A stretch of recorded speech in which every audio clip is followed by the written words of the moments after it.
Awucabanga ukuthi lento isazoshaya ngohamba kwesikhathi lento esiyenza ukuxosha abantu? Into bangisho mina angilo nokuthi abantu bengabike eSouth Africa. As long umuntu enza into right, engezinto ezo njengoba ngingabala ukuthi baza nama drugs nkosiyami. Yeah. Balala nodadewethu babanikeza imali babalala nangelwane bafundise nabantu base-South Africa abantu baloye. Baze nemithi awukhona nje washo ukuthi yena eclubini usuke yotargeta ukuthi inyoka yakhe endlini ifuna igazi li-fresh vede ema-club uzofica ama-teenagers fica ingane encane no-18-25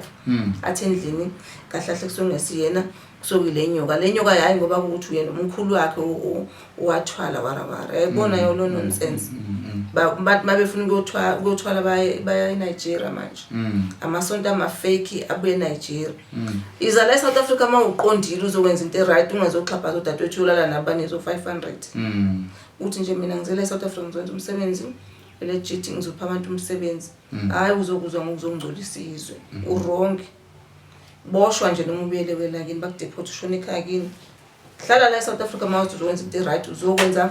like business and uzoqasha abantu ukuthi bekhona amathuba omsebenzi noma nawe uzoyisebenzela ukusupport umndeni wabo kodwa mawenza into ephambene nomthetho waseSouth Africa ayigubhe mfowethu asibuyele kuleyo ukuthi Africa must unite. Mangathiwa iAfrica iyahlangana iziphi inkinga yiziphi izinkinga zokuqala manje nje sesiborderless akusekho umuntu ohamba ngepassport akusafuneke ID yaseSwaziland akusafuneke ID yakuphi yiphi inkinga yokuqala ezosi-affect kuleli zesikulo South Africa ukudlula phela ukuthi wazi uye kwenye country ngoba ungasebenzi indlala ukuqala because ukudla kuyaqhama kwamanye amazwe sobulawa indlala into eziningi isibalo ukuthi export ukusho ukuthi vete bemazweni angaphandle mangasadlulile lutho hayi sengisho ukuthi mangathiwa awasekho amabhoda ukuthi usukwazi uhamba nje usukela uzofika eKenya ngenyawo ngizwa ebhayisikile awekho umuntu ozokubuza yiphi inkinga yokuqala ezosihlasela ngeke ibhizi phela leyo bakithi futhi uzobe ngasahambeki phela kuzoba nenkinga mhlambe umuntu agcina selahleka ukuqala nje lokho uzobuya eNamibia wazibani bazosibulala ke futhi phela sebona sesogcwala sizilabo sephithizela inkinga ke futhi engaba khona mhlambe noyigula endleleni zingavuka thola ukuthi nesigulo sakho nesidinga iphilisi lakho ujahe nokuthi nakho kuyafiwe emunje emumva wena usalwela ukubheka iphilisi abantu bazoshona nje banciphe emhlabeni mhlawumbe begcine bengafika ngabibhoda bese isihamba ngeenyawo angikwazi ukuhamba distance engango 20 km mhlawumbe mina ngicina la 500 ngibe ngifika nini le sizofa vele okay bese su20 mangathiwa ke manje iAfrica isifana neUSA United States of America angithi uyazi ukuthi kuze kuthiwe United States of America nathi eAfrica singakwazi ukuthi sizenzele yethu United States of Africa oSwaziland laba ama-states Congo nje ibe state mawufuna usuka la eCongo uCombitex nekhomba nje uyekhomba mawuye eTanzania khomba nje mawuye eBotswana ukuthi uyayibona into enjani kungaba njani singaphila kamnandi kungaba nzima kungaba njani Africa yonke nje sifana neSouth Africa ukuthi uvumelekile ukusuka uye eCongo nje umuntu ozegoli ngingaba mnandi kodwa ngaba nalo disorder ukuthi mhlawumbe sibaningi sesithi nje lathi sifuna ukuya khona yabona disorder ngabambeka lapho ngofanele ube organized mhlawumbe mawubhukhile ungabhukhi uzohamba manje noma mawuzohamba ungahambi so take decision manje ngoba afanele kwazi mhlawumbe ngaba nemithetho ukuthi ngosuku kufuna la 20 people kuze kube organized because mase sekuphithizela nje inkinga are you aware ukuthi South Africa is part of Africa yeah because we map uvelile ngoba map lapha eSouth Africa okay izwe nanti selibuyile manje sesihlangene sesiyinto eyodwa sesinemali eyodwa sino president oyedwa then kwamanye amazwe mhlawumbe ama prime minister oyinduna oyintontoni lezo bikhona ucabanga ukuthi singafinyelela after how long kuleso sigaba because njengamanje kunomkhankaso sizwile ngonyaka sizwile isilo sikhuluma sibekile ngokwami ukuzwa ngizwile ukuthi kukhona iprocess ekhona khona uhlelo olukhona kungenzeka ukuthi usilalile statement sekhosi angisizwanga njengoba ngishaqise lokho ukuthi kuthiwa sizolotsholwa ngeenkomo ezo-5 ungenangane ungenangane zehle yabo le ngiphathise ngekhaya sizoza futhi nakule ngifuna ukwazi ukuthi mangathi iAfrica isihlangene mfowethu because yiphupho la wonke umuntu ukuthi sibe izweni lodwa sizoba namandla uya understand mathi iAfrica isihlangene uyabona yini lokho kusenzeka and kungenzeka nini mangathi uyabheka iziphi futhi izinkinga esingadibana nazo ukuze konke lokho kube impumelelo angithi yonke into inemthetho mangaba nomthetho oqondile okhuluma into eright ize noma ngingasithatha isikhathi mhlawumbe nje into singayenza sikhulume ngayo manje uvunywe kodwa ungathatha isikhathi ukuthi lonto lo yenzeke yebo so nje yabo ngaba imbidane nje into ongayazi but makuthi kunezinto ezenzakalayo njengalokho ukuthi enisibe into eyodwa sibumbana nathi sijike nje sibe njengamanye ama-country noma sibe into eyodwa unga-right ngoba izinto eziningi njengezobugebengu sozingehla phela kwamanye ama-country kuthiwa akho ngisho i-street kids la ngangisho khona ukuthi bengikhona akho ngisho i-street kids akho ngisho uhlanye ulamba estradeni nje kulowo malundu uhlala lapho udla ama-drugs uclean istrate sakhona kuclean mawuhamba uyakwazi ukuhamba imoto yakho ungayishiwa ivulile njalo lapha yawo uyakhona ukugibela enye imoto usukugibela enye kumnandi thina ke ngoba silana eSouth Africa izinto njengana zangenzi kodwa masingathiwa sinto eyi-1 futhi kuningi esingakuzuza nabanye bakhona bangakuzuza ngelethi side ngihamba kahle wonke umuntu ayikho umuntu ongawucela kamakhelwane sonke sobe sesi-right mfowethu sesizoyivala inkulumo yethu namhlanje ake singene kuwe singadluli nje phandle yiliphi artist la ngaphandle office ukudibana nalo futhi kanjani ngadibana nabanye inkinga lo bengimthanda sengimkwatisela ukuthi kuthiwa nawo seyi-satanist ngimthanda lokho engithanda uJohn Legend ubani lo angimazi John Legend awungithatha ingoma yakhe late ene ayisha khuphuka manje thini ngosami ingoma yakhe lengithandayo uJohn Legend ngizoke ngimbheka uzokumbheka ingoma yakhe thini manje kusami udabuka angazi ukuthi kiphi ikhanti kodwa akayino la eSouth Africa kanti wase-America if I'm not mistaken thini ingoma yakhe ngizoyikhumbula ngizobe ngiyise la ekhaya ubani osafisa ukudibana naye ne-Boyz II Men okay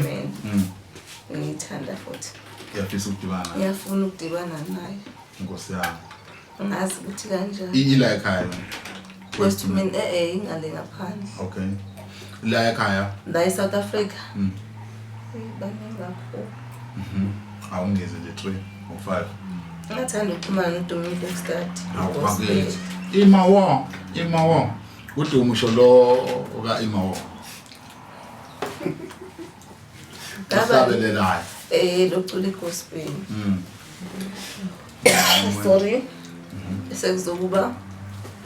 usijava kwava yebo bese ubugatsheni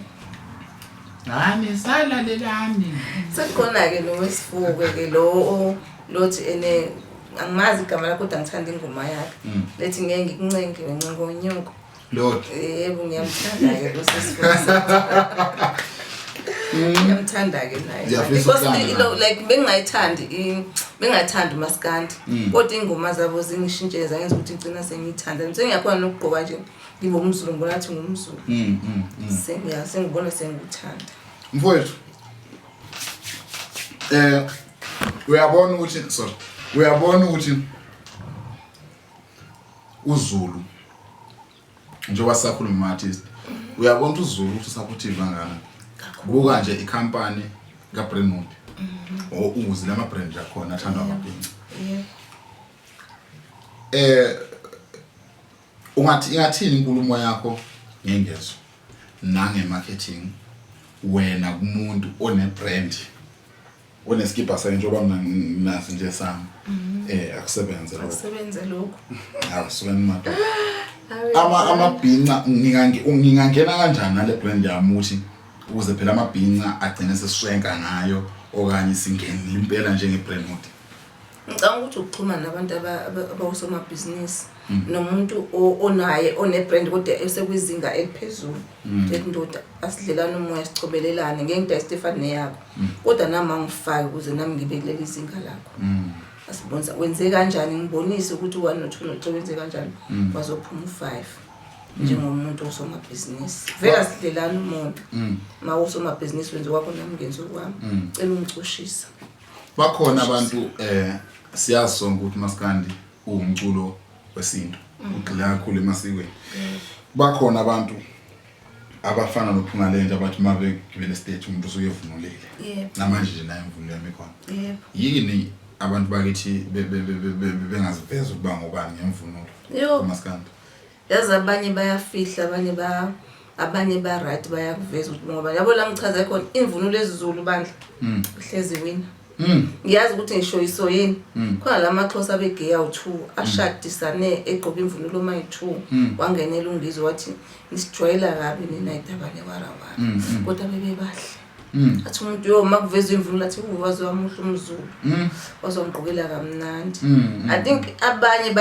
basithanda isizwe samaZulu nemvunulo yakhona mhlawumbe umuntu yangencike isijwayela bazothuma sebengibona sababandeni ukuthi bazothini kodwa uyena ofisa into yabo kuleso simo esikanjalo kuba kuyangama amaZulu kuba nje sonke la eSouth Africa kuyaqhokeka ukuthi abantu bese sabahlezi begqoka ama-brain hoodie bakunemicimbi bonke bashaya amabhesha abo bashaya imvunulo yabo yoyinhle lento yes iyathandeka mangingake asinama powers kodwa nje kuhle insizwa nje ibona kahle ukuthi ayinsizwa le mayisebheshwini bafethu noma iku-brain hoodie hayi lamabhuluwa lawo ma-skin jean lawo ngakugqoka uma ukuthi uyama-clubini yake angithi awuhamba ngithi la endlini sengithi like semcimbini wesiZulu uqhamuka no skin jean if awukho formal awuformal iba insizwa nje ube ingcwenga mawuqhamuka abantu bathi lo yabunti yabo kwemvunulo out of 20 abantu mhlambe in 19 izothi lo kwemvunulo njengamanje kuduma ukuthi imvunulo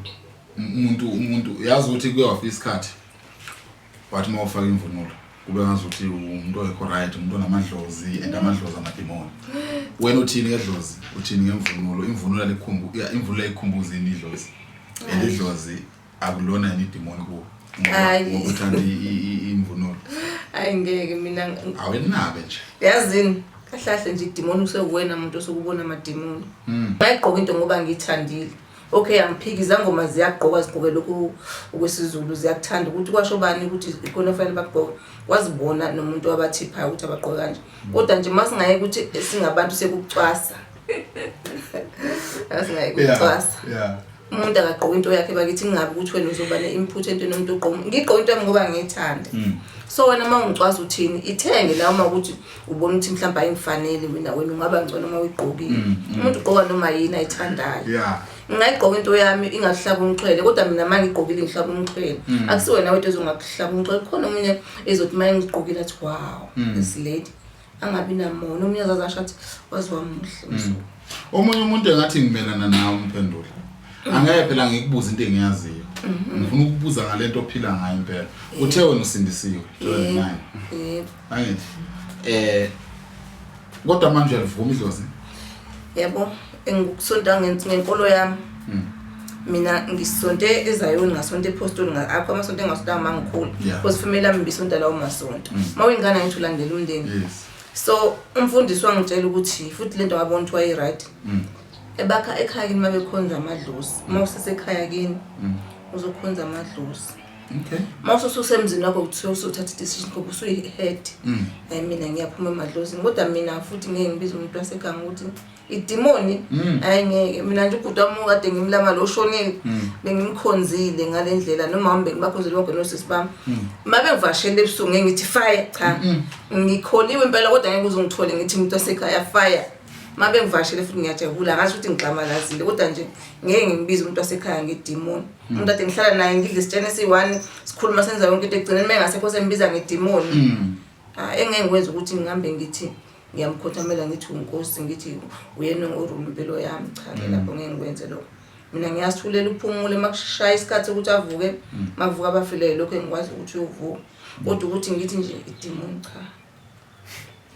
angingeni leyo ngisho umfundisi maye isho leyo ngibuka eceleni ngibheka nje eceleni ngoba mina labantu mangibaphuphile bangitshela into ezi-right bangibona into ezi-right ngizenze futhi makuthi ngendlela leya bathi angizenze ngayo bayawaletha ama-messages ngoba bona sebekwelinye ilizwe ngenzeka ubaba ama-angels but ama-messages abangilethela wona noma kukhona into e-wrong bayafila bazongiwonisha through iphupho so ngizombiza kanjani umuntu nge-satanism noma ngithi idemon. Kanti yini idemon? Mina ngazi ukuthi ngathi idemon bathi into eyenza ukungcola bathi idemon umuntu uphambana nento okuhle enze okubi.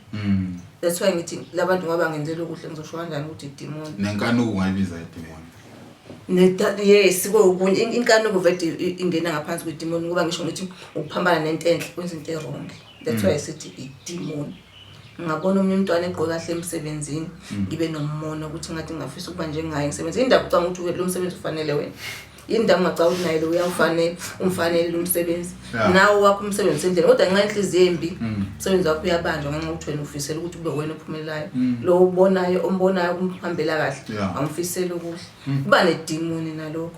ukuthi wena uzibona wena kukwakho konke kufanele kuhambe kahle kanti ukulinda kuyasiza. Kanti amademoni ahlala bathi ahlala emkhathini mabesho kodwa ngibona ukuthi nasemzimbeni womuntu akhona ngoba uyakhuluma into kanti ukhuluma into edemonic engazi ukhuluma idemon. Mfowethu phambilini thina bekade sikhonza amadlozi iChristianity ifike manje izonke lezi zinkolo zifika manje yini yasusa abantu enkolweni yabo izinto angazi noma ukuthi ushintsha komhlaba yini ngoba vele masikhula vele besazi ukuthi nje makunomsebenzi noma kushoniwe shisa impepho yiwe emsamo mhlambe sanginobulungu kakhulu kodwa nangazi abelungu bafike basicolonize ngokwakho ukucabanga iChristian bebengasinikeza yini into esebenza into eyigugu kangaka besincisha imali ngibona bebengeke bakwenza into enjenganayo ngithi ngoba nabo mabesinika imali nabo bayagaina ngithi so benefita sobabili if wenza into wrong kubini obvious nawe kusho ukuthi khona konke ngizophumelela. Sengisho ukuthi babengeke basinikeze ilokhuzana igolide babengeke basinike yini igolide bahlale neBhayibheli la akungekho lula. Why? Angithi nabo badinga igolide. Nilapha eBhayibhelini kuthiwa phela igolide okuyilona iBhayibheli lisezulwini and iBhayibheli impilo. Yini bona bengaceli phela baphiwe khona le ngoba siyezwa ngemana ukuthi baphiwa omana khona eBhayibhelini. Thina si right negolide lethu. Yini bona bengahlalanga neBhayibheli labo baba baneliseka neBhayibheli labo ko-Europe. Kwazena uNkulunkulu kwenzakala nakho umthatha sasidivide. Mangingabeka nje umzekelo yakhumbula ukuthi besiyinto eyodwa sonke. Indaba yaba lapha eBhayibhelini kuvela khona ukuthi babona umbhosho babebona befuna ukuya ezulwini befuna ukuthi kwenziwani lapha benza umbhosho ngoba benza bathi sifuna ukuthi lento le izifike lapha ezulwini sifuna ukuyongena wathi uNkulunkulu ngiyanilaya ngoba nisile ngizoniphambanisa ama-languages mawuthi ufuna isitini umuntu angakuzi ukuthi uthini that's why saqala sehlukahlukana kuba khona wonke umuntu khona lapho sinabantu nje manje abaserious abantu abanemali nje mangabekisa Elon Musk. Elon Musk una something egijimayo ehamba on space. Sikhuluma ngento engasekho emhlabeni wethu. Anti wena uthi babe sakha something angazi ukuthi ayingakanani kuleso sikhathi noma uNkulunkulu manje into ka Elon Musk angazi ukuthi ayisabalwa ngama-kilometers away isibalwa ngeminyaka ukuthi something years away from Earth. Yini uNkulunkulu engayidestroy okanye phela sithole Elon Musk okanye icompany kaElon Musk sekukhulunywa ama-languages awo 2000 okanye amaningi. Yini engasabikho ama-languages ngoba siyabona amabhanoyi siyabona ama-satellite ayahamba uma 40 million kilometers. Why uNkulunkulu engadestroy yonke le nto leyo? I think nescience ngathi izona ezosilimaza kakhulu. Ayekho umuntu ongathi ufike ezulwini, izulu ngeke uzofika lo ngisho ngakho umbhosho ngakho uzofika lephezulu ngeke uzofika. Maybe naye uNkulunkulu angabuka ngelakhe ukuthi mhlawumbe lo muntu angeze ukuthi kusala ngeke azafike la ngikhona phela uNkulunkulu bathi usezulwini ayikho umuntu ongathi wazi izulu umuntu ongathi wazi izulu ngabe ngiqambela amanga athi mina ngihambile ngabe ezulwini siyabazi bonke behlezi besitshela into engeke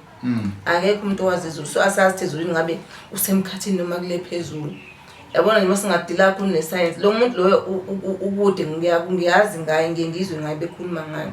kodwa anginayo isho ukuthi angakhona azazafikela khona umbuso kaNkulunkulu la ehleli khona ama angels ngeke kusemfihlakalweni njengoba lisho iBhayibheli manje pho waye uNkulunkulu esihlukanise ulimi twenzela ukuthi ngingafika phela kulento kusho phela bathi mabesho bathi lento beyinde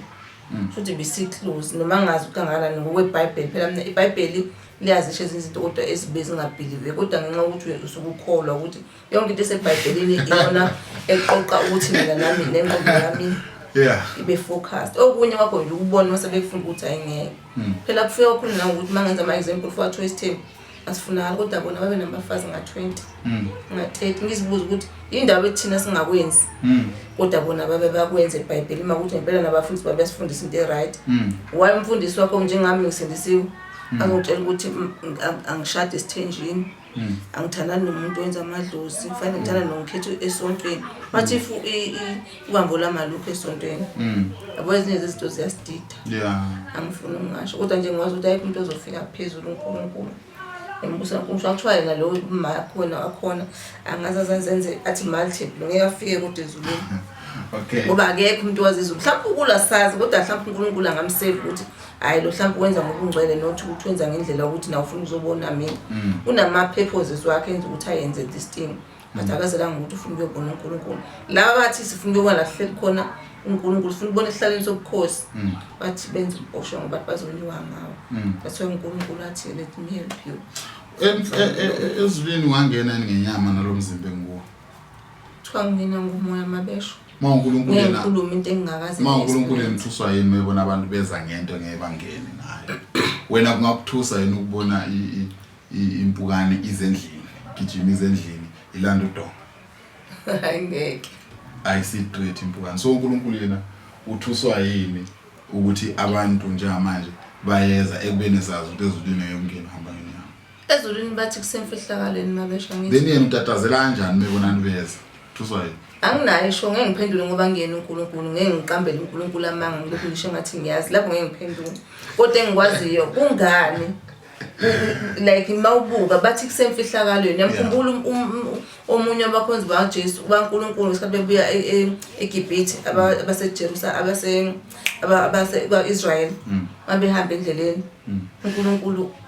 mayefuna ukukhuluma nawo uMoses ubenyukele entabeni that day efuna ukumthatha bexabene bebangindaba ukuthi ushaye ngenduku ethe angashaye ngenduku phansi wathi labantwana bakhe abalaleli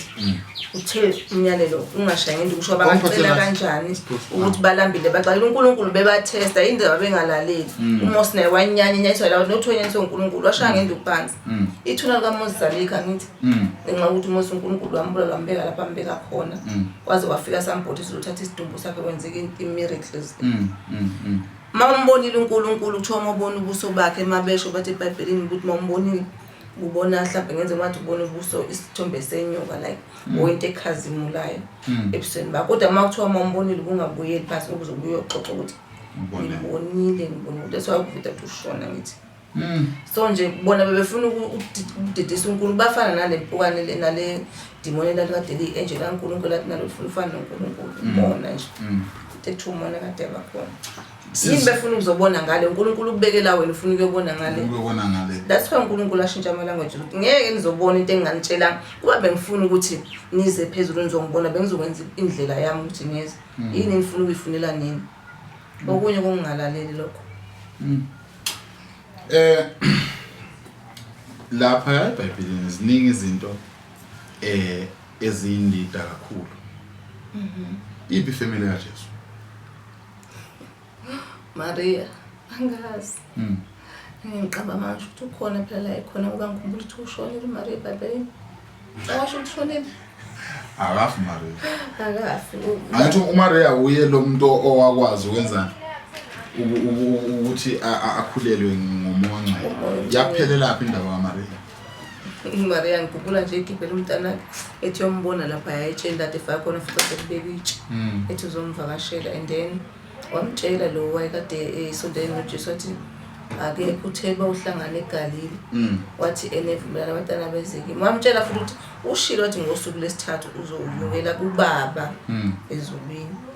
akabange sambona umntana kodwa wayazi umntana phela ikhona usafe engwazi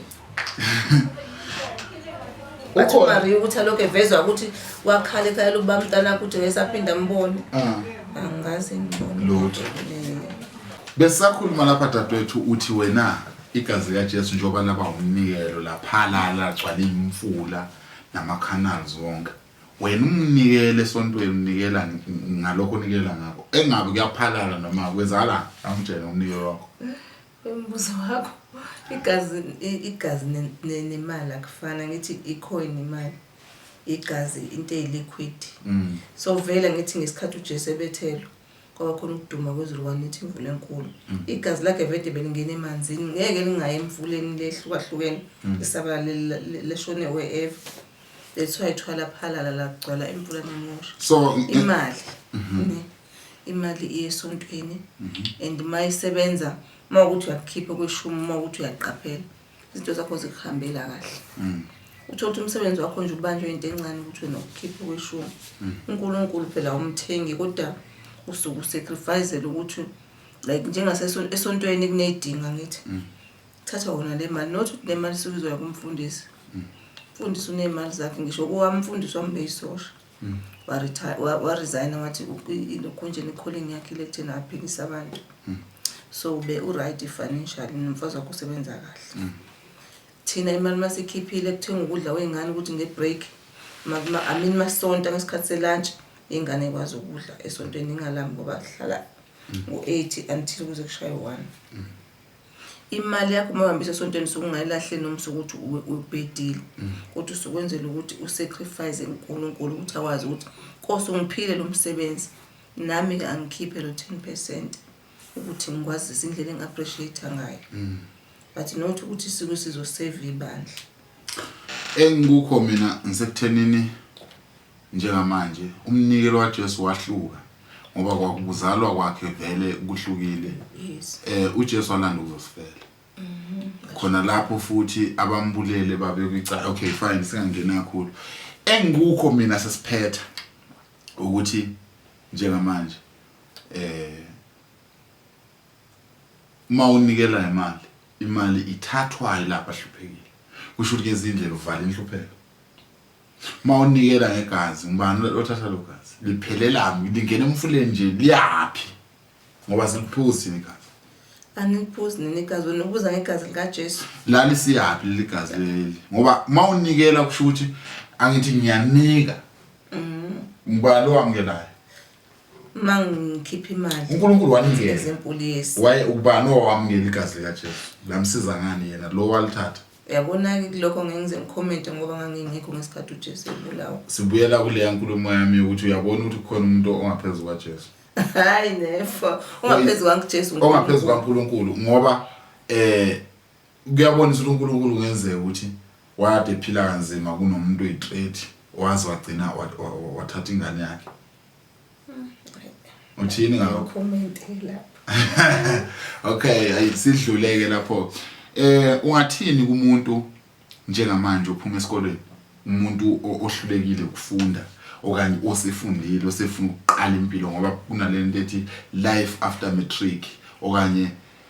life after ntoni ungathini na kulowo muntu manje ophethe zonke iziqu ophethe yonke into ofuna umsebenzi ongakaza asebenza ngathi akavuka ibambe inkomo yokuthunga yikho umuntu akalele aphumule mase sethuneni ungalali ngathi usemathongeni nabanye bafile uvuka ibambe uthi ngilwela impilo yami whatever sacrifices angisho ukuthi abantu abathengise ngomzimba noma bese ngokuthi umuntu akenza into right ukuze impilo yakhe iqhubeke ngoba sometimes usacrifice ngento wrong bese ublocker ukuthi ungasayithola izinto ngendlela ukuthi uphambanile nomthetho kaNkulunkulu umuntu avuka ibamba azama into ephathekayo ukuthi okay ngifundile njengamanje umsebenzi anguthola funa noma Shoprite uye ko Spar kuyaqasha ema shopping nje ngaya ngisho kwaMaPakistan ngoba phela nawo ayakhona ukuthi akuthathe until uzothola lo msebenzi weprofession yakho nawo ungalindeli ukuthi uzothola umsebenzi ngoba kunjalo phela kusho ukuthi what if uzothola after 10 years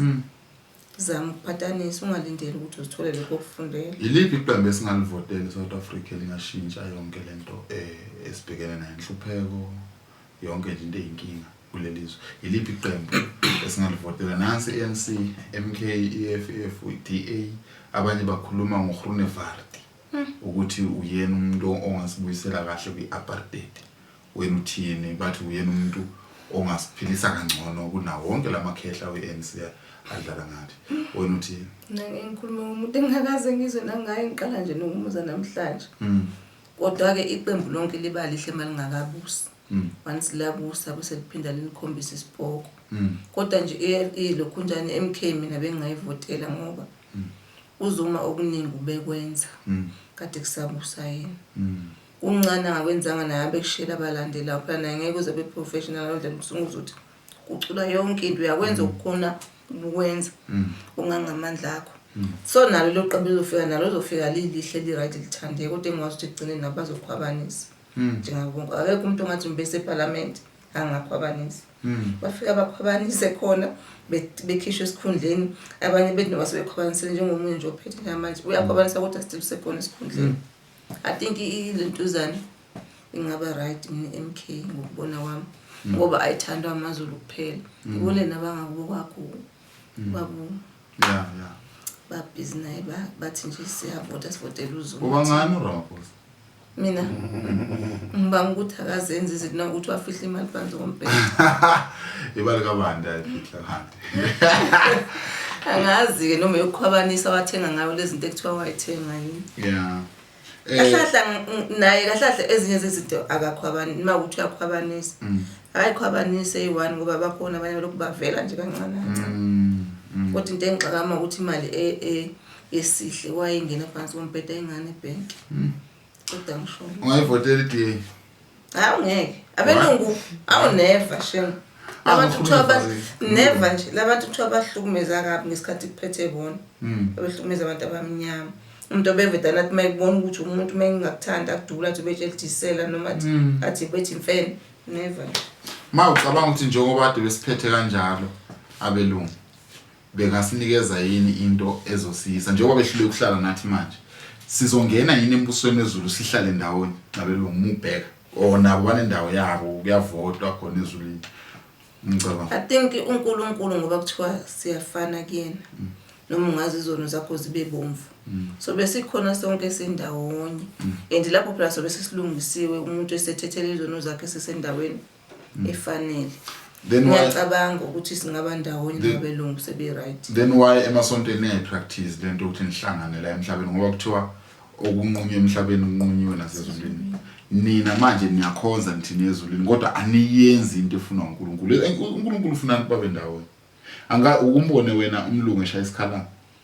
Bakhona sebeshaya manje. Bangaki? Acule nje nengoma nje khona nje lo mfana nje lo otrendayo lo uthanda into zamaZulu ubhizinali kanango.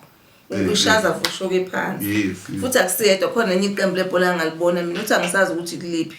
Ukuba bethole kanjani noma ilezo ze-computer.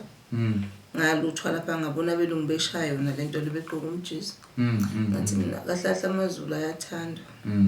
Ukuthi ngoma inkinga yethu nalokho kwamasonto. Sonke siyafisa ngoba umuzi umfundisi shumela ukuthi uNkulunkulu esimkhonzayo uyi1 kodwa sibhizi siyagxekana but sibiza igama lomuntu we1 why ngahlangana ukhetha umuntu we1 siphatha ebe nesekela lakhe kanjalo kanjalo ngoba umuntu esimemezayo akahlukile nomemezwa yimi. uNkulunkulu sonke simemeza uNkulunkulu kodwa mase sonto siyagxekana. Ngizwa kahle dadethu siyabonga kakhulu isikhathi sakho. Amazwi akho okugcina ongasishiyela wona ungathini nje kumbukele ekhaya ngamazwi akho okugcina? Amazwi ami okugcina nje ukuthi umuntu angalali ngazi ukuthi usemathuneni nabakade balala baphumula. Uvuka uzibambe. Yapataniseka bakithi. Ungathatha ngisho uflower sendlini. Xoka amagwinya u10 uphinde uyothenga omunye kanjalo kanjalo amagwinya akho wabiza imali ukuthi ukwazi ukuphuma iprofit ukuze ukwazi ukuqhubeka uthenga omunye uzokhokha noflower sendlini kanjalo ungagcina usuyibekari nawe ngokwakho usudayisa ngamagwinya udayisa ngezinkwa namakeke vede akukaze kwaba kuhle konke empilweni impilo ifana njengomvula uma sithi river of life ngeke nje iqonde ngathi freeway so uma ukuthi kukhona okubona ukuthi akuhambi kahle zama uplan B abanye baphiwe izandla akudinga ukuthi uze college ngena na ku YouTube ngene ku TikTok kuyafundeka uthola into ezokuvula amehlo uthola ukuba nesitifiketi online ungazange uzikhokhe ngisho isenti isitifiketi sakho is accredited uthola umsebenzi uma short courses ngeke ngamention ukuthi last time ukuthi uye university akusho ukuthi ungcono koye college abantu bajala ukuthi igama university ukuthi kusho ukuthi uzothola umsebenzi ngayo university uye college ukuthola ukuthi wena wenza umsebenzi wenza ngendlela ukuthi like umlungu ngaba impressed ukuthi wena wenze kahle we college kunami engithi ngiye university ngohlala 4 years ngihlula umuntu wenza u6 months uthola ukuthi sihola umsebenzi ofana imali efanayo kodwa yini university ngiye college 6 months was ungazulinde ukuthi hawu nangu umakhelwane wami ugqoka ijazi nangu umntana wamakhelwane ugqoka ijazi mina ngigqokanga ijazi ngenza u6 months angikwazi ukugqoka ijazi noma ngaligqoka kodwa ngibe nawo umnyisana akusebenzi kanjalo bakwethu impilo nje usho ukuthi uma umuntu kumele uvuke umuntu kufanele uvuke usithathe ithuntu uthi hayi nakho ngisala kontanga yethu nakho ngidlula ingane ezincane ngalokho ibhekana age ukuthi hawu mhlawumbe manje esikoleni kuyafundeka sumdala kuyafundeka ufunda kukhulelwa mfowethu awucabangi yini ukuthi lento yokuthi sibe ngama-Christian kakhulu nomthelelo ekutheni sihlupheke sithanda ukwenzelwa ngoba silinde umuntu wathi uyeza amafu ngingixile kakhulu lapho ngoba mina njengamanje impilo yami yaqhubeka although ngingasasebenzi kodwa kukhona la ngiphusha khona ngiyazama futhi ukuthi endlini kube khona ibhodi eziko angidinga isupport yomfana ngizimele nje ngokwami ngiyithanda le ngeke ngize ngilokhu ngithi ngoba nakho ngisasebenza mbe ngigwadla abafana babantu imali aningipheni imali nama ex awungiphi imali awuzongibusa uphi lo muntu wangishiya uyakena ngase ngiyabona phanta nje umuntu wesimama ungabe ukhamisa ngithele ubhlungu ukuthi umuntu akasebenzi ngicela ungiphi ukuthi uyocela kuze kube nini sithunta ukuthi uvuke usibambe nawe uyimele kanti besimama esingadlala abantu besilisa bayithatha advantage ukuthi wena usebenza ucela kulo uzogcina senze izinto ezirong awenza izinto ezirong ngenxa ukuthi vede une pressure ukuthi mawungayenza into athi yenze ngeke akunikeze imali abantu besimama anifunda ukuyimela kuyazana la kusemhlabeni ngiyabonga mungezwanga abafowethu ngeke usezwa futhi siyabonga kakhulu nilale kahle ngani zakwethu nangu mangubani usiyahamba mangubani awuvalelise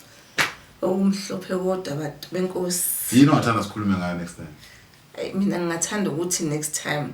khulume ngale ndlela ngalokho ukuthi isihloko sithi impakamo kubantu abazibona bengcono kunabanye masebesebenza abanye bengasebenzi ayehle hayi siyabonga abafowethu stay tuned thank you wow